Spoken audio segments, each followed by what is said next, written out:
All of you. आज हम poem number जो 6 है, जरा प्यार से बोलना सीख लीजिए, यह पोयम आज हम सीखेंगे। कवि का नाम है रमेश दत्त शर्मा। कवि ने इस कविता के माध्यम से प्रेम से बोलना, सही समय पर बोलना, बोलने से पहले विचार करना, आत्मनियंत्रण रखना, मधुरभाषी होना आदि गुणों को अपनाने के लिए प्रेरित किया है। कटु वचन तो सदा बोते हैं काटे, मीठी बोली के गुल रोपना सीख लीजिए। इन पंक्तियों के माध्यम से कवि का यह कहना है कि कटु यानी कड़वे, वचन यानी बातें। कटु वचन तो हमेशा काटे ही बोते हैं। किसी को हम अच्छा बोले तो वह अच्छा कहलाता है, किसी को हम बुरा बोले तो वह बुरा कहलाता है। हमारे वचन हमेशा अच्छे होने चाहिए, तब जाकर हमारा जीवन सफल हो जाएगा। मीठी बोली के गुल रोपना सीख लीजिए। गुल यानी फूल, रोपना यानी बोना। तो जिस तरह से हम बी बोने पर एक पौधा निकलता है और हमने अच्छी बी बोई तो वह अच्छा पौधा निकलता है, तो उसी तरह से हमारी जो बोली है वो भी मीठी होनी चाहिए। मीठी बोली से सामने वाला जो व्यक्ति है वह उसका काम जब हो सकता है तो वहाँ पे हमें मीठी बोली ही बोलनी चाहिए। जिस तरह से अच्छा भी बोएंगे तो अच्छा पौधा निकलेगा, तो उसी तरह से हम मीठा बोलेंगे तो हमारा जीवन भी उसी तरह से सफल हो जाएगा, हमारा जीवन भी सक्सेसफुल हो जाएगा। तो वहाँ पे हमें मीठी ही बोली बोलना सीख लेना चाहिए। यही इन पंक्तियों के माध्यम से कवि ने यहाँ पे कहा है। बात बेबात कोई चुभने लगे तो बदलकर उसे मोड़ना सीख लीजिए।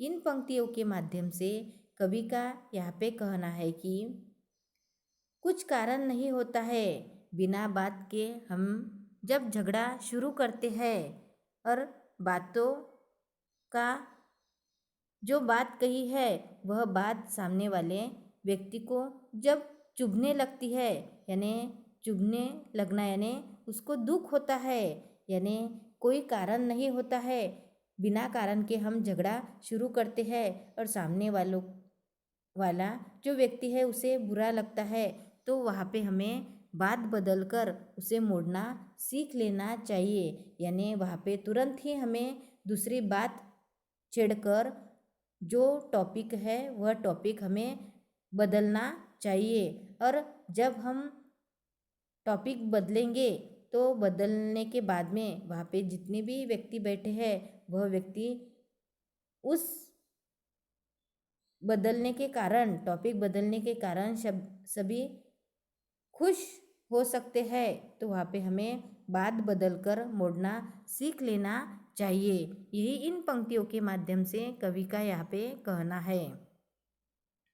ये किसी ने कहा होठ सीकर के बैठो, ज़रूरत पे मुंह खोलना सीख लीजिए। यानी इन पंक्तियों के माध्यम से कवि का यहाँ पे कहना है कि वक्त और ज़रूरत पड़े तो, यानी जिस समय और वक्त में ज़रूरत पड़े तो हमें मुंह खोलना, जुबा खोलना सीख लेना चाहिए। यानी हमारे बोलने से किसी का फ़ायदा हो रहा है तो वहाँ पे हमें बोलना चाहिए, यानी बोलना ज़रूरी है। यानी हम जब बोलते हैं तब बोलने से किसी दुखी जो व्यक्ति है वह खुश हो रहा है या किसी का वहाँ पे काम बन रहा है, तो वहाँ पे हमें ज़रूरी ही जुबा खोलना सीख लेना चाहिए, यानी वहाँ पे बोलना सीख लेना चाहिए। यही इन पंक्तियों के माध्यम से कवि का यहाँ पे कहना है। तो इसी तरह से इन कविता के माध्यम से कवि ने प्रेम से बोलना, सही समय पर बोलना, आत्मनियंत्रण रखना यह हमें सिखाया है। तो आज हमने पोयम नंबर जो 6 है, ज़रा प्यार से बोलना सीख लीजिए। यह पोयम आज हमने सीखी है। Thank you.